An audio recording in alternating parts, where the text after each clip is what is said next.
Hello, folks. My name is Aris G. I'll be cutting the crap, going straight to the point. I have lived in 8 different countries. I'll be sharing my experiences with these interchanges that I've done. So I'll be mentioning about what you should do before traveling, what you should do for packing, what you should do just right after arriving. And I will talk about some psychological adaptation for your next interchange. So this video is not intended for tourists, it's intended for people who want to travel and live abroad. So let's move on. The first thing you have to do before traveling in your home country, Tinder people there. Yes. Use Facebook, use social media, social media, use whatever you have to get engaged, to have some, to try to get some friends or acquaintances in the local area before departure. Okay, even if you have to sexually get involved with this person, but do it. It's important. Why is that? Because this person in the future will help you a lot with lots of infos, lots of information. This person will support you psychologically right in the beginning when you feel like an alien. Of course, have your jobs, your studies, your whatever goal you have set up before traveling. So you must have your job before traveling. You must have your studies or whatever before traveling. Don't do this in there because you might find bureaucratical problems or language problems. Don't do that. Third, contact your local community regarding hobbies. Whatever hobby you have, contact them. You like play soccer? Well, contact the local soccer clubs, people, fans, blogs, and so forth, and get yourself contacted with them. So that's what you should do. So let's move on. Packing. Let me explain the first item, 8 clothes scheme that works like this. Let's suppose you have to work 5 days a week in the new country you're going to go. So pack 6 clothes suitable for the dress code of your company to work in there. 6. You're going to work 5, but you're going to pack 6. Why? Always X plus 1. Because every day you'll be switching clothes. Monday, clothes 1. Tuesday, clothes 2. Friday, then you're going to go back again. Tuesday, then you go start from clothes 6. That means every day it will seem like you are changing your clothes. So one Monday is different than the other Monday. You will be wearing different clothes. So always pack whatever point you have, how many days you'll be working in this target country or studying, those clothes plus 1. That's what I should pack. Another point from my experience, check the local goods before you depart. If you find, for example, if you're going to travel to China, you are Western just like me, you will not find clothes suitable for you, not even shoes. So you must pack clothes and shoes. Don't try to buy in the local area. Another example, if you go to Russia, but I came from a tropical country, I don't have clothes for snow. And the local clothes that I have in this tropical country where I'm from are too expensive. So I've made a research, then I found out it was very interesting buying those clothes in there. Much cheaper and much better, much more adapted to the local environment.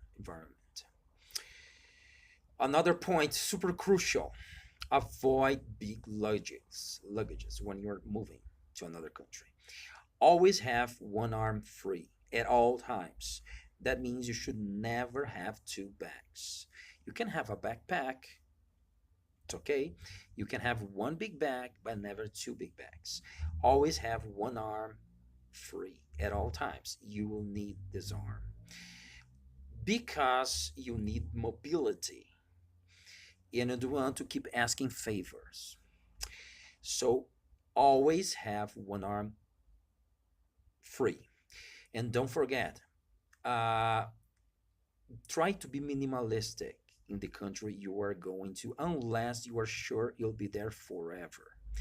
But if you have to return to your country at some point, someday, even after 4 years of a PhD, which was my case, be aware that you have trouble selling those goods to people. You will end up donating. So be aware not to buy, to overstuff yourself. Okay. And don't forget, the same thing applies when you're returning. Always have, when you're going back home, always have one arm free at all times. One big bag, maybe a backpack and something that you can carry, you know, on your body, but always have one hand free. Seconds after arriving, the first thing you should do, no matter the price, is to get an internet connection. You should maybe buy a chip, a cell phone chip. The first thing. Why? Because you must call an Uber, you must translate what your people are speaking, especially if you don't speak the local language. You must get yourself oriented map wise. So that's the first thing you should do. Secondly, be always, not even before, but always after as well. So before you travel and upon arriving, be always aggressive socially. Do things even when you hate to do. So if you are not gay, go to gay clubs if your friends are inviting you to go, or go just for the sake of meeting people. If you're not, if you're atheist, they invite you to go to the church, go to the church. So do things even if you don't like. If you don't like playing soccer, play soccer. Okay? Just be aggressive just in the first month, as much as you can, socially aggressive, just to get yourself networked as fast as possible. After that, you can start picking your choices. But in the beginning, you have to suffer a bit. But it's worthwhile doing. You become friends of some people, then your life you start going on, getting by easily.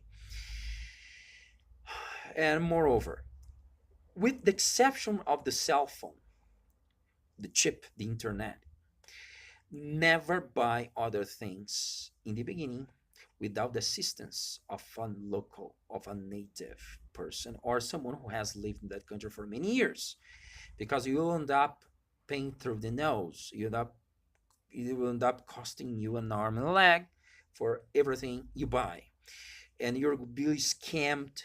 You'll be bullshitted. You'll be end up buying shit stuff. You'll be fooled by the locals and so forth. Expect that. So don't rush buying your things, even clothes, computers, whatever. Don't rush. The only thing you should rush is buying internet connectivity. That's it.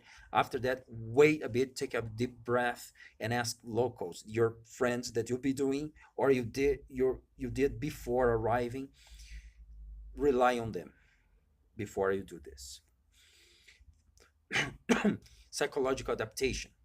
Of course, in my case, I've done 8 interchanges, so to me, it's much easier this process. But I have noted with all my other friends and even myself, it goes more or less like this. In the first month, when you are in that country, you will feel excited, just like a tourist, because you are a tourist just 1 month. So you are a tourist. You'll be excited, you'll be discovering things, you'll be happy, taking photos, ha ha ha, smiling all the time. But that will last just for 1 month. After the second month, when it starts the worst part, depression. You'll start feeling longing of your family, friends, food from your country, and you will feel depressed. You will feel like going back home. Don't. This is the most difficult phase. You have to survive. But how can you survive the depression of this from second to fifth month? How can you survive? How can you survive in this depression state?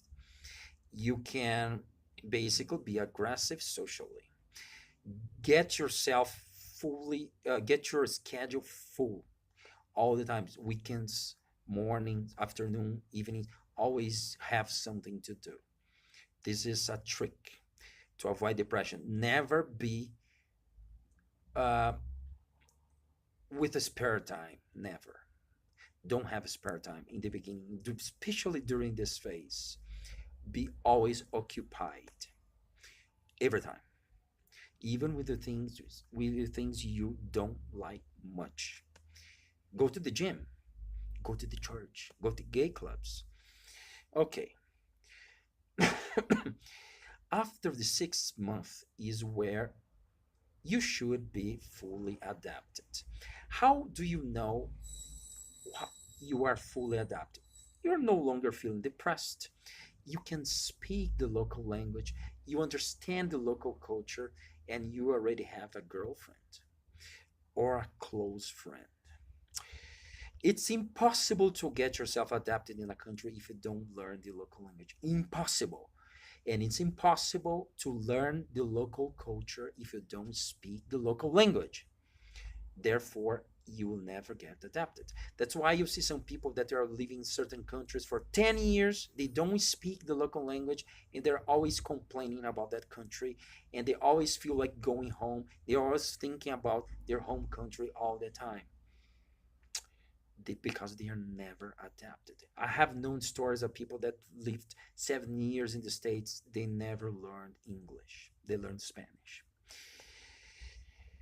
And girlfriend, this is important. Have a close friend, an intimate friend. Sorry to say this, even if you are married in your home country. Why? Because if you don't do this, you'll never get adapted. If you don't want to screw up your marriage, your relationship back home, then have a close friend. But you got to have a friend that can be with you all the time to listen to your cries, to listen to winnings. You must have someone to rely on. I'm sorry. Final thoughts. When you take money with you, try to split your money into many different assets: cryptocurrencies, prepaid credit card, traveler's checks, money, ready cash, and so forth. Try to split for safety reasons. Secondly, be prepared because you will be stolen. You will get theft. How? Well, uh, people, especially if you're sharing your room, your flat, your apartment with someone, uh, I promise this happens all the time. People steal food from you. Useless things